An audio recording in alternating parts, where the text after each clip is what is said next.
Hi, Essie. Welcome back. How Hi. are you feeling? I'm okay, thank you. Okay. And how have you been since our last session? I don't really know. Obviously, I thought a lot about what we talked about, and I'm still having kind of an anxiety, especially if I have to go outside, because the pandemic is still kind of making me nervous. Okay. Because nobody seems to pay attention to it anymore. That's understandable, and that's completely okay. This is only our second session, so we're not expecting miracles straight away, obviously. Just before we start, I just wanted to remind you that everything you tell me is confidential. There is only two situations where I might have to tell somebody, and that's the first one is if I feel that you are a danger to yourself or to other people. The second one is I sometimes have to speak to a supervisor of my own. So if I'm faced with a situation that I maybe don't know quite how to approach, or I just need to talk through with somebody, that's that situation. I would speak it through with my own supervisor. That is strictly for my own development. That would not be attached to you in any way. So I wouldn't mention your name. There would be no personal kind of aspect to it. It would literally just be a scenario thing. So is that okay? Do you understand that? Yeah, that's fine. Good. So just to summarize what we kind of discussed last week, you kind of gave me a little bit of background.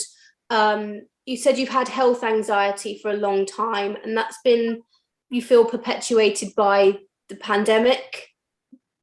Well, yes, because obviously it's something new and nobody's kind of experienced it before, and then it just brings out everything back from what I've had to deal with before, and I'm scared of touching anything and going anywhere because I'm just thinking that I'll catch it from everywhere, and I don't want to go out, and I don't want to really see anybody because I don't know if I can trust anybody enough. That must be very scary for you. Yes, I guess, and I've been kind of spending a lot of time alone. And watching the news isn't exactly helping because it's all over the news still, and it's a lot of gloom. So we spoke about that, and we discussed that it's sort of starting to creep in a little bit in your work, and you just mentioned your social life. You're starting to kind of draw back from people.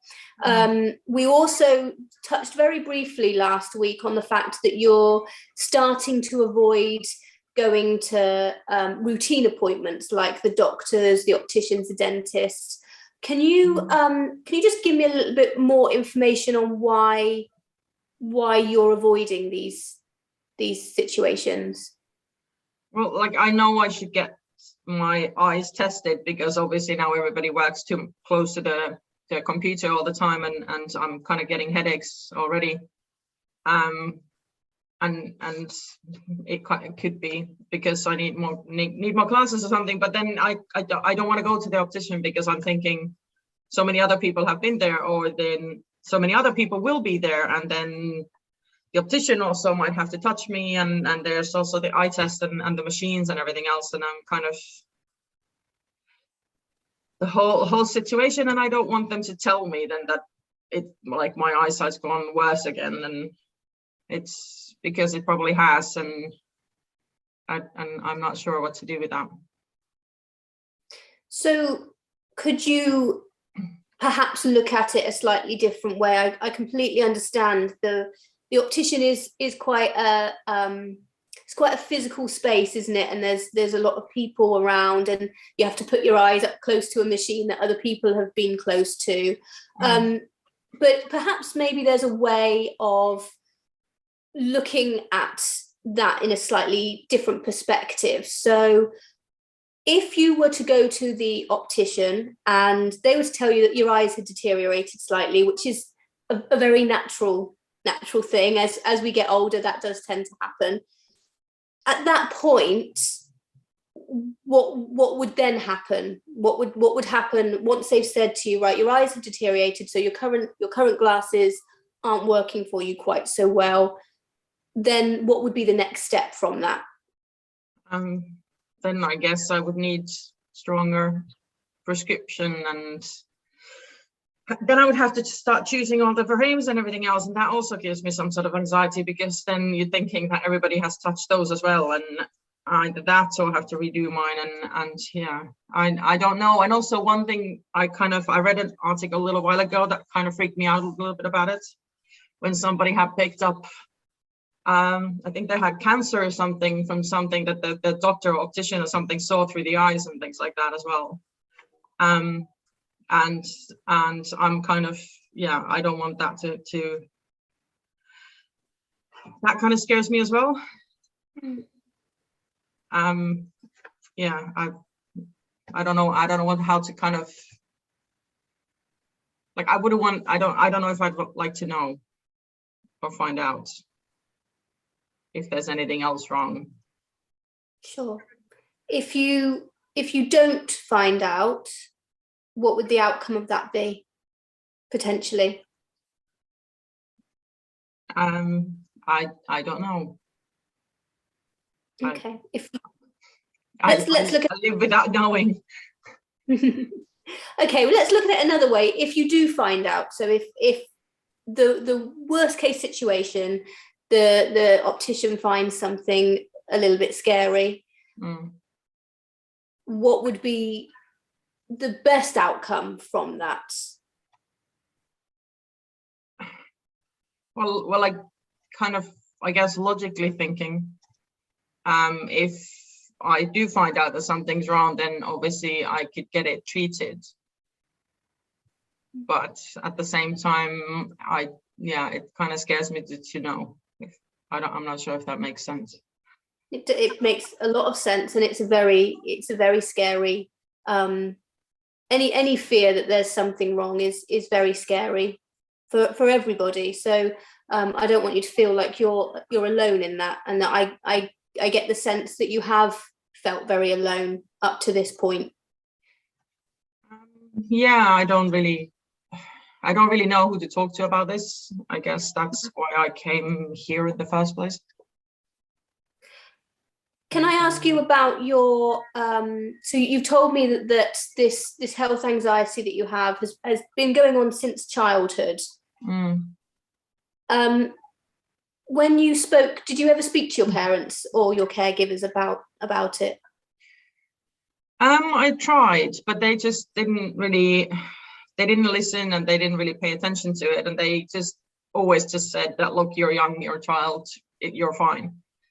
And it wasn't really, it was more like they brushed it off and kind of went with like, look, you're okay anyway, because, you know, what do you worry about? You're a child. Why would you worry about anything like this? That's just stupid. And then I just felt really stupid for worrying about things. But then things happen around you all the time, and things happen with people you know, and yeah, and you hear horrible stories and see them everywhere. So it sounds, what I'm sort of picking up from this is, it sounds like you feel alone, but you've also, you know, maybe not deliberately, but the way your people have reacted to it in the past has made you feel a bit silly. Yes, and then you just kind of don't want to mention it anymore, and then you just think about it in your own head, and yeah. Okay. So let's talk about moving forward. We're starting to come to I'm just checking the time, because we're starting to come to the end of our time together. So let's talk a little bit about moving forward, so that we can kind of come to the next session and start to see a little bit of progress for you, so you can start to feel less alone with this horrible situation that you're in. I know you're quite nervous about going to any routine appointment. Is there one, out of the doctors, dentist and the optician, which you said were the main three that you're avoiding, is there one that you feel most, if you had to choose, is there one you feel most comfortable with? Well, I guess. Well, I guess the maybe the optician, because if that would help out with my headaches. Yeah. Maybe that. Okay. So why don't we set a really, really small goal here? So I'm not gonna suggest that you do anything that makes you really, really uncomfortable at this stage, because it's probably going to take you a little bit of time to get to that point.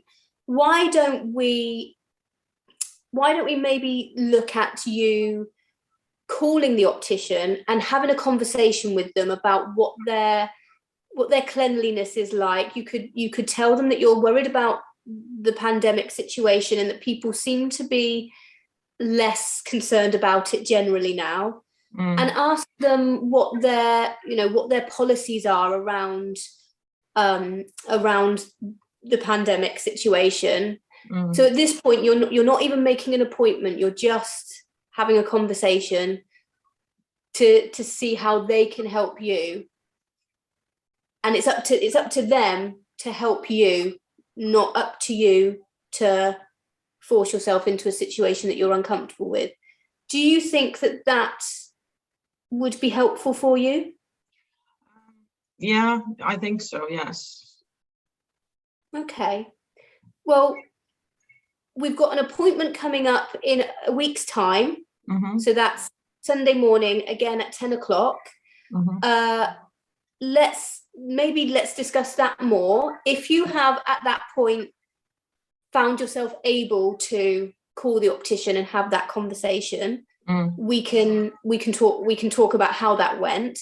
If you haven't, that's completely okay. Like I said, it might take you some time, and you're completely within your rights to have that time. We could talk about ways that conversation might be easier for you. How does that sound? Yeah, I think we can do that. Yeah. Yeah. Well, it was so lovely seeing you today, Essie, and I hope that you're starting to feel a little bit better, even just maybe feeling like you're not quite so alone in this. Yes, thank you. It makes it a little bit better when I can talk to somebody about it, and it doesn't make me feel like I'm a complete idiot. So yes. You're definitely not a complete idiot. Thank you. Take care of yourself. Thanks. Take care. Bye. Bye.